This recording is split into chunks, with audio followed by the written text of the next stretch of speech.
27న KCR BRS party ఆవిర్భావ దినోత్సవం కాబట్టి టీఆర్ఎస్ పార్టీ వాళ్ళేమో 25 ఇయర్స్ సిల్వర్ జూబ్లీ వేడుకలకు సిద్ధమవుతున్న పరిస్థితి. రజతోత్సవ సభ పేరుతో వాళ్ళు బహిరంగ సభ పెడుతున్నారు 27న. సో కేసీఆర్ ఎటువంటి నిర్ణయాలు తీసుకునే అవకాశం ఉంది? మళ్ళీ ఆయన ప్రజల్లోకి వచ్చే అవకాశం ఉందంటారా ఈ సభ తర్వాత? ఇప్పుడే నువ్వు అడిగావు నన్ను మా పింక్ బుక్ సంగతి ఏంటి అని. ఈ చిక్కు బుక్కులు చిక్కు బుక్కు ఇది చిక్కులు చిక్కు బుక్కుల సంగతి నాకు తెలీదు. ఇది మంచి పద్ధతి కాదు అనేది. ఇది ఎక్కడికి పోతుంది ఎప్పుడైనా సరే అంతకంతకి పెరుగుతూ పోతుంది. కామం ఉపభోగే నశామ్యతి హవిషా కృష్ణవత్మేవా భూయి ఏవాభివర్ధతే అంటారు. ఈ కోరికలు అనేవి ఏంటంటే తీర్చుకుంటుంటే తగ్గేవి కాదు, అంతకంతకి పెరుగుతూ పోతూ ఉంటాయి. మీరు నన్ను ఒక దెబ్బ కొడితే నేను కూడా మిమ్మల్ని లెక్కబెట్టి ఒకటే కొడతానేంటి? 2 కొడతా, లేదా మీరు నన్ను 4-5 కొడితే నేను 10 కొడతా, లేదా మర్డర్ చేసే ప్రయత్నం చేస్తా.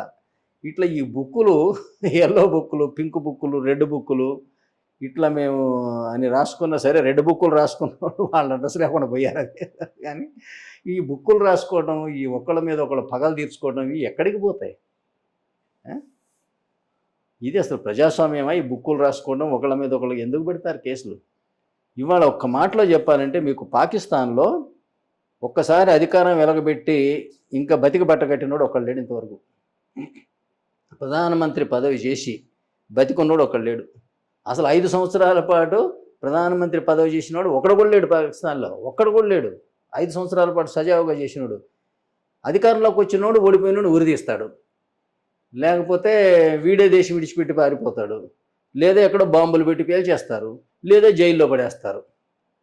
ఇది అనుభవించకుండా మిగిలిన్న ఒక ప్రధానమంత్రి ఉన్నాడంటే పాకిస్తాన్లో లేడు.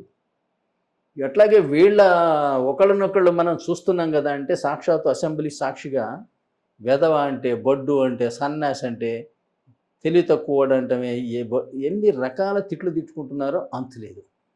ఆ తిట్లు హద్దులు దాటి ఎక్కడికి పోతున్నాయి? నీ అబ్బకే పుట్టావా, నీ అమ్మకే పుట్టావా, నువ్వెట్ట పుట్టావో ముందు, ఇట్లా రకరకాలటువంటి జుగుప్సాకరమైన తిట్లు కూడా వీళ్ళు తిట్టుకుంటున్నారు. ఈ తిట్టుకున్న తర్వాత ఏమవుతున్నది? ఒకళ్ళొకళ్ళు కేసులు పెట్టి వాళ్ళ అధికారంలో ఉన్న వీళ్ళు ఒక 7-8 మంది 10 మంది జైల్లో వేస్తున్నారు. వాళ్ళ అధికారం వస్తే వాళ్ళు వీళ్ళని ఒక 10-15 మంది జైల్లో వేస్తారు. ఇవి ఎక్కడికి రారా నా కొడక అంటాడు ఒకడు అందులో. ఇవి ఎక్కడికి పోతాయి అంటే పాతకాలంలో మళ్ళీ సర్దార్ పాపారాయుడు దిగి యుద్ధం చేసి ఒకళ్ళనొకళ్ళు చంపుకునే స్థాయికి పోతున్నాయి ఇవి.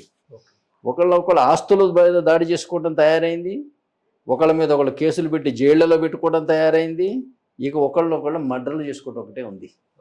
ఇది ఇటు దారి తీస్తున్నది. వాళ్ళ భారతీయ ప్రజాస్వామ్య వ్యవస్థ దివాలా కోరుతనంగా ప్రయాణం చేస్తుంది. ఇప్పుడు తెలంగాణలో మంత్రివర్గ